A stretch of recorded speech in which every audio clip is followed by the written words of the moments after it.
I'm Helena Posnett, Consultant in Public Health, Trust Lead for Health Inequalities at Dorset Healthcare, here today on behalf of a system project, the I Am More Than project, and here on behalf of our colleagues, really some of who are here today, Bournemouth University, Peer, NHS Dorset, our community partners, Lantern, CAN, many, NHIR, South Central, Dorset Intelligence Service, lots of us here, and thanks to our funders, NHS England and CRN Wessex. So what I want to do is just recap briefly on the inclusive research agenda, show how our project adds value, and then shamelessly, I'll say, ask for some help.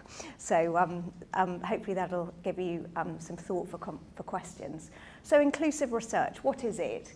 The need to ensure that research findings apply to everyone. I was thinking about who typically participates in research. It's probably my dad, white, middle class, retired, and actually we need to go further, and we need to ensure that our research here in Dorset not only meets the needs of our populations, but that it can be accessed by everyone. And this is a real priority. And our project seeks to respond to the fact that it really just doesn't happen. We need to understand why some communities, for whatever reason, aren't able to participate.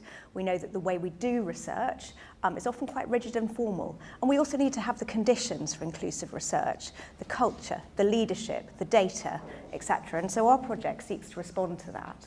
The I Am More Than project has two work streams. One has been working with mentoring from Bournemouth University Peer, working with our community partners, Lantern and the Health Bus Trust, to develop a model of involvement with community researchers with lived experience of homelessness. So through the different phases, we've moved from developing that model to building now, supported by Community Action Network, an emerging research engagement network of wider VCS organisations who are now research ready. And from that, this is just really some of the key learning, and I know Mel and team have been looking at publication write-up. And the biggest thing for me has been around to kind of go for this relationship first, task second. And what colleagues talked about earlier around the power sharing is absolutely key. The second work stream, and it's wonderful to see the Dorset Insights Intelligence Service here, has been led by colleagues at NHR South Central. So we now have a BI platform in development which is linking our NHS Edge data from our 3 trusts. I can see colleagues here. With the participant demographic data we have from records through the Dorset Insights and Intelligence Service. And what this is going to enable in a couple of months is that we have a baseline report which is going to be able to tell us what our current research portfolio is, and we can then ask the question about, does that actually meet the needs of our Dorset population? It's also going to be able to tell us who is and isn't accessing research currently in Dorset, thinking about characteristics such as deprivation, age, ethnicity, wider markers such as severe mental illness, learning disability. We also, I know through the data, have indicators around things like homelessness. So that for me is incredibly exciting and builds on work that I saw previously in Devon. So this is the real, in many ways, one of the big reasons why I'm here today.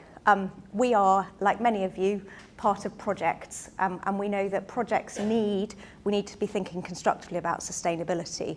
And the questions we've got going on at the minute is, how do we have this emerging network of voluntary and community sector partners who are research ready? What does the research management engagement network management function look like, and where does that sit?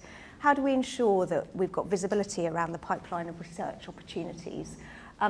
We're going to have this fabulous dashboard. Where's it going to sit? Who's going to use it? How are we going to set priorities and drive change? We've had events where we've got research workforce really engaged and keen to become more inclusive. How do we develop those workforce development programs?